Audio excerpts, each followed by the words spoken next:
Right now, let's talk about travel chaos at Heathrow and other major UK airports last night over yet another IT glitch, just 2 weeks after the last one. Let's talk about this with Simon Calder. He's travel correspondent at The Independent. He's live from Heathrow Airport. Good morning to you, Simon.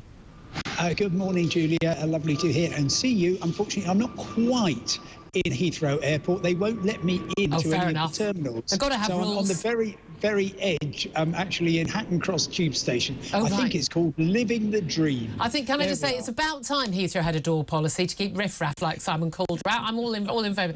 Now, Simon, yesterday we were talking to you about rather more mundane travel and the lack of it with rail strikes yesterday. Rail strikes still are ongoing the rest of the week, but absolute chaos across numerous British airports last night. Thousands of people waiting for ages and then stranded after missing like the last train or missing their taxi home. Tell us what actually happened and what was the cause?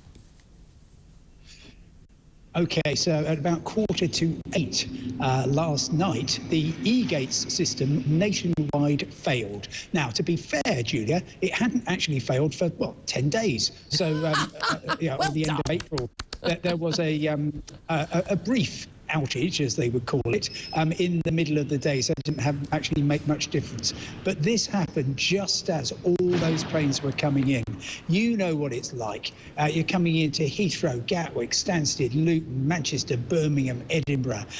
Those are our busiest airports, and then suddenly the e-gates aren't working. You might have a flight getting in at 10. You thought, well, that's all right, half an hour to get through and I'll be able to get public transport or whatever home.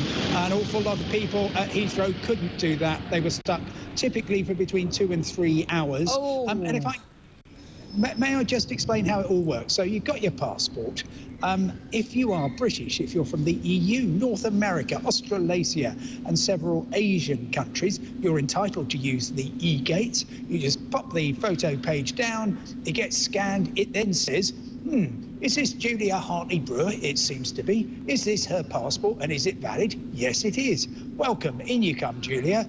And that takes typically 15 seconds. You might have to queue up a bit, obviously, but that process is very easy. And typically about 3/4 of people, anybody with children under 10 can't use it. Anybody who needs a visa can't use it. But 3/4 of your travellers can go through automatically, leaving UK Border Force passport control officers to focus on the people who need a bit of extra attention. Suddenly, if the e-gates aren't working, then you will find that their workload quadruples. And guess what? That's not going to end well. No, indeed. I have to say, I had a very good experience. I came back from Seville on, was it Sunday night, quite late, around midnight. But we were from the moment we touched down to getting in the car, leaving the airport, 31 minutes, which I think is a record, including picking up baggage from the hold, which we were pretty... I love that he's near Heathrow Airport, so near we can actually hear the flights. I love this. Or did you? I love. Oh, he just puts those sound effects on. We don't know. We don't know. But Simon, this thing. Now we know that the Home Office has said that they don't believe it was a malicious cyber attack. I suppose, assuming they're not lying to us, keep saying that. Does that just mean it's utter incompetence? Look, IT systems go down. We know that. But an IT system that runs the whole of the e-gate system from every British busy airport going down at the same time, I find that a little bit hard to believe. Well, I absolutely agree with you, Julia. I've always, over the years, found that convenient. So does my husband. Lucky husband, as we say. Anyway, that's not important right now. What it is that you would imagine any system on which the UK's infrastructure effectively relies, because I was hearing last night from travellers who were told you're staying on the plane because there is not room in the immigration halls to let you off. So really serious. You know, what sort of backup plans do you have? I've asked the Home Office that. I haven't yet heard. Is this anything to do with the failure 10 days ago and indeed the massive failure late May bank holiday last year? I'm waiting to hear from that. And also, is this one of these projects which is outsourced? Anyway, I will let you know the answers to those when I get them.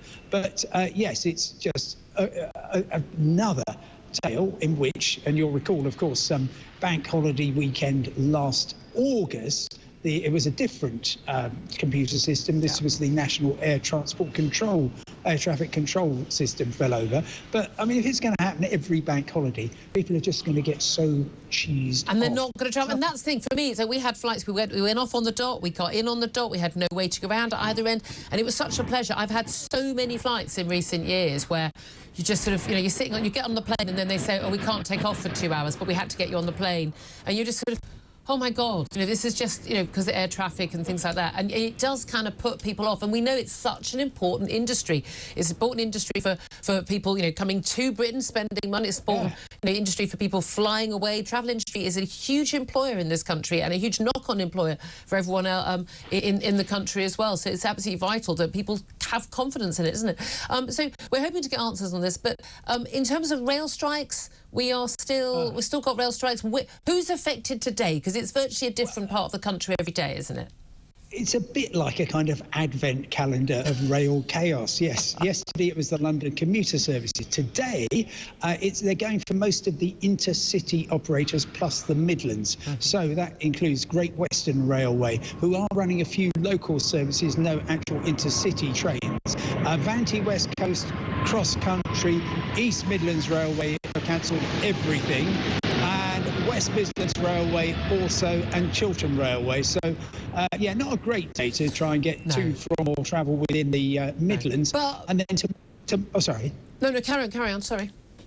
Tomorrow it's the turn of the north of England, so no Trans-Pennine Express, no northern trains, and a very limited service on LMER between Edinburgh and London. Right, I was going to say, but it does sound like you can still get planes because we can hear them all. Such a pleasure to chat with you. Simon Calder, travel correspondent at The Independent, live from nearby, very noisy Heathrow Airport, where there are planes.